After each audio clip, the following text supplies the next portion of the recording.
এখন আপনাদের যে খবরটা দেবো সেটা হচ্ছে বইমেলার খবর।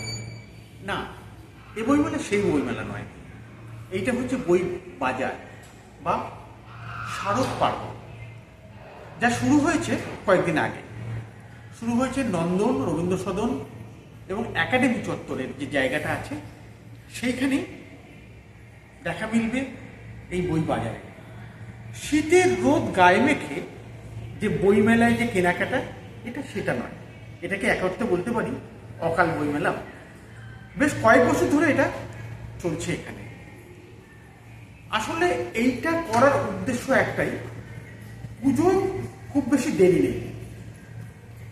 পুজোয় নতুন জামা কাপড় কেনা যেমন হয়, সেই কেনাকে অন্তর্ভুক্ত করা হবে নতুন বই কেনা। এই উৎসাহ দিতেই এই বইমেলার আয়োজন। এখানে অনেক বড় বড় প্রকাশকরা স্টল দিয়েছেন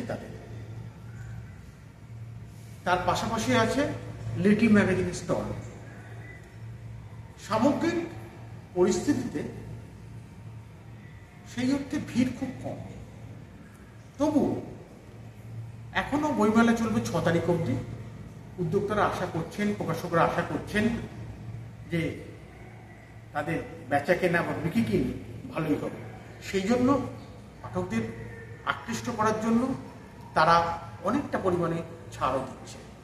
তাই জামা কাপড়ের সঙ্গে বইমেলাকে অন্তর্ভুক্ত করে কেনাকাটার একটা অন্য দিক খুলে দিল Publishers and Book Sellers guild.